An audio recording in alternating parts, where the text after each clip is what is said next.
Salut à tous, c'est Cécile Delorablet qui va nous accompagner. Bonjour Cécile. Bonjour.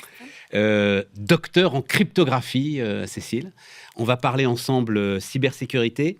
Je voudrais que tu résumes le... Alors, c'est intéressant parce que je voyais dans quelques déclarations que tu as pu faire que j'ai été regarder Linear, donc le nom de ta start-up, de ton entreprise, pour dormir tranquille. Comme si c'était une solution médicamenteuse, mais non, ça n'est pas une solution médicamenteuse. Effectivement, c'est pas le cas.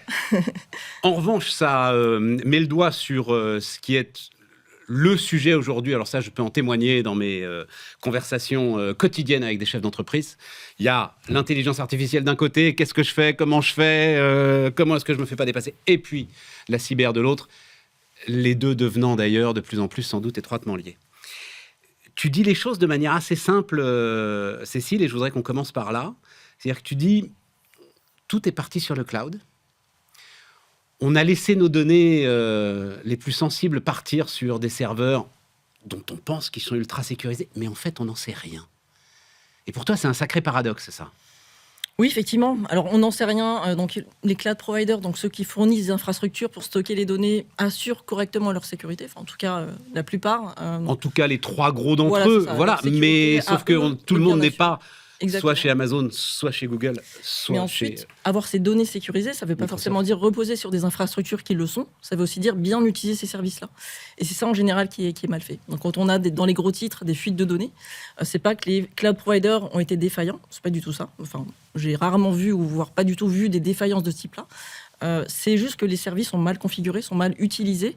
Et c'est plutôt le périmètre de responsabilité de l'utilisateur, enfin du client, du fournisseur de cloud, qui est mal géré. Donc c'est plutôt une mauvaise utilisation du cloud plutôt qu'une mauvaise sécurité du cloud en lui-même.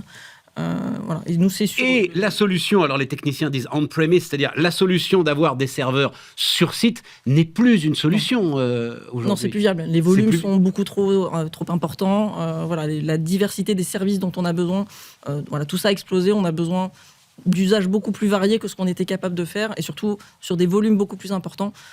Aujourd'hui, c'est plus gérable. Par contre, voilà, se posent des questions de sécurisation, de confidentialité de ces données, qui sont parfois critiques. Ah, mais qui sont de plus en plus critiques. Et donc, aujourd'hui, on est de l'ordre on est un peu plus il reste à peu près 40% des données qui ne sont pas dans le cloud dans les entreprises.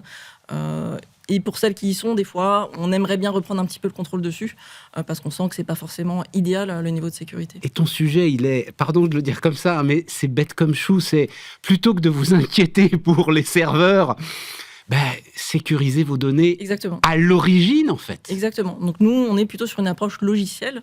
Donc on considère que les infrastructures couvrent correctement leurs risques. Le risque de perte de données, de bien redonder les données. Les infrastructures, oui, mais... Mais c'est pas parce que l'infrastructure est solide qu'il va pas y avoir des attaques ou des fuites de données. Si on met une donnée sur un service de cloud qui est ouvert à tout le monde, tout est connecté, voilà, tout le monde peut y accéder.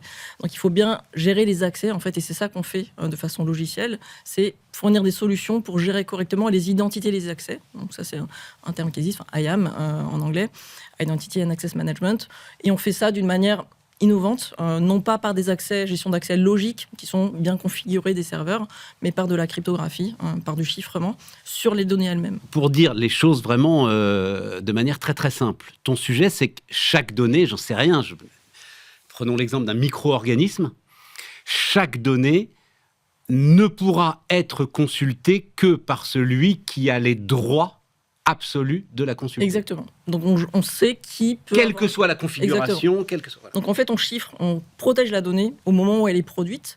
Et ensuite, on sait, voilà, il y a une protection, peu importe ce qui se passera sur les serveurs, peu importe le chemin de la donnée, peu importe une mauvaise configuration, on aura toujours un niveau de sécurité qui restera. On ne remplace pas les autres niveaux qui sont déjà mis en place. On est complémentaire. C'est de la défense en profondeur, on appelle ça.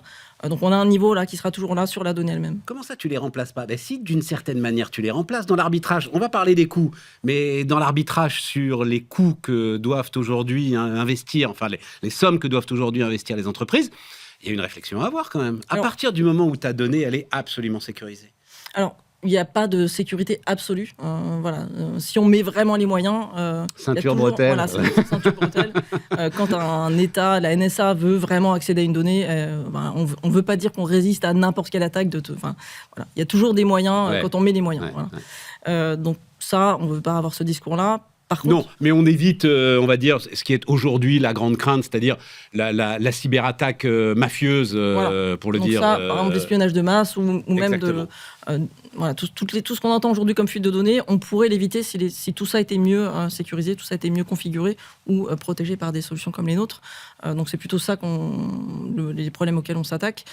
Et en termes de coûts, donc la philosophie qu'on a, c'est que ça ne doit pas coûter très cher. Enfin, ça doit être abordable pour ceux qui ont ces besoins-là. Aujourd'hui, il y a... alors, allons-y sur les coûts, mais attends, avant d'aller sur les coûts, restons quand même sur... Parce qu'une fois qu'on a dit chaque donnée doit être encryptée, chaque donnée... Il faut le faire. Voilà, toute la difficulté, c'est que c'est facile à dire. Ça paraît évident. On se dit chiffrement, voilà, ça existe depuis longtemps.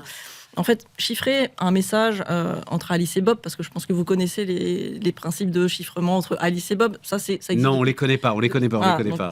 On chiffre un message entre une personne A et une personne B, Alice et Bob. Ça, c'est connu depuis les années 70. On sait le faire. Il y a eu donc des messageries instantanées aujourd'hui utilisent du chiffrement. Donc l'application WhatsApp nous dit que voilà, exactement. Tout à fait. Donc ça, c'est relativement bien connu depuis les années 70. Il n'y a pas eu d'énormes avancées sur ce sujet-là. Par contre, quand on veut généraliser ça à n'importe quel service de cloud et donner des outils à des développeurs qui développent des applications pour qu'ils puissent sécuriser mieux les données de leurs clients de façon plus générique, sur non pas de l'envoi de messages, mais du stockage qui peut être potentiellement très volumineux. Comment est-ce qu'on fait ça ? Là, c'est difficile. Et c'est là-dessus qu'on travaille depuis plusieurs années. Donc, c'est lever des verrous technologiques d'un point de vue recherche en cryptographie, utilisation de résultats existants, nouveaux résultats, pour avoir des solutions qui sont by design adaptées aux usages du cloud d'aujourd'hui. Et les freins, ils sont sur les typologies de données ou sur les typologies d'utilisation dont on peut avoir sur les deux. Et aujourd'hui, voilà, on s'intéresse beaucoup à l'intelligence artificielle.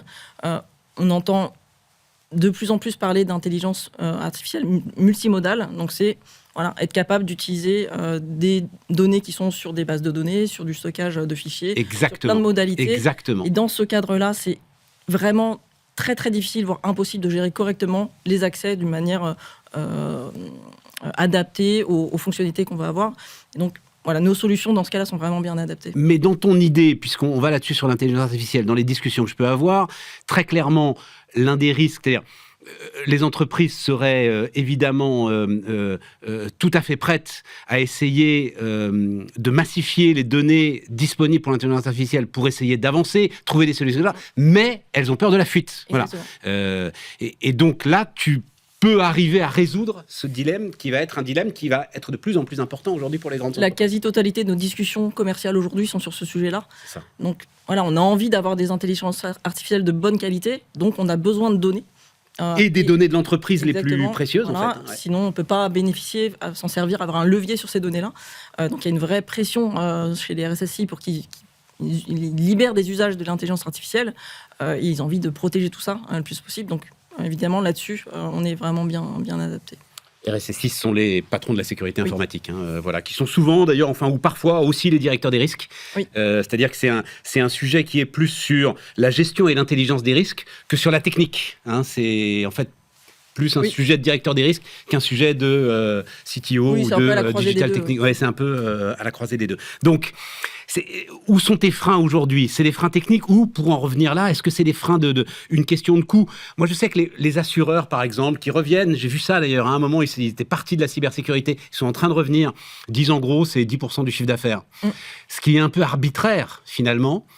C'est un chiffre qui est connu depuis assez longtemps, qui est recommandé par l'ANSSI, par l'Agence nationale de la sécurité des systèmes d'information. C'est un chiffre qui est bien adopté depuis assez longtemps. Et tu rentres dans cette enveloppe-là. Ouais. Avec d'ailleurs, à tes côtés, des anciens de l'ANSSI d'ailleurs qui travaillent on a sur ce sujet. Sur les expertises qu'on a, donc une forte expertise en cryptographie, 3 docteurs de l'ENS en cryptographie dont je fais partie, et 3 anciens de l'ANSSI, dont Johan Thomas qui est CTO de Linear et qui était CTO de l'ANSSI pendant quelques années. À chaque fois qu'on est sur des sujets comme ça et face à des entrepreneurs comme toi, Cécile, ma question c'est, Pourquoi est-ce que Google ne le fait pas? Alors, bonne question. Alors, déjà, la cryptographie, c'est un domaine dans lequel il n'y a pas énormément d'experts. C'est un domaine qui est très large aujourd'hui, mais avec des spécialités, des sous-domaines. Et sur chaque sous-domaine, il n'y a pas beaucoup. Ça se compte en dizaines de chercheurs sur ces sujets-là. Donc, il n'y en a pas énormément à disposition. Sur les sujets qui nous intéressent, il n'y a pas beaucoup de monde. Et aussi, Google n'est pas forcément l'acteur le plus intéressé par ajouter des protections pour qu'ils puissent plus accéder aux données de leurs clients, par exemple. C'est un peu ce qu'on peut... T'as raison. Donc, c'est pas eux qui seront moteurs. Par contre, forcément... ni Amazon, ni Microsoft. Si ça devient la norme, ce qu'on espère, et ce qu'on veut pousser pour ça, que ça soit la norme de pouvoir dire je choisis un hébergeur et je choisis qui a accès à ma donnée. Je peux lui laisser accès à ces données-là, mais je peux aussi ne pas lui donner accès. Donc, c'est pas parce qu'on repose sur des infrastructures qu'on doit donner accès aux données à ceux qui opèrent ces services d'infrastructure.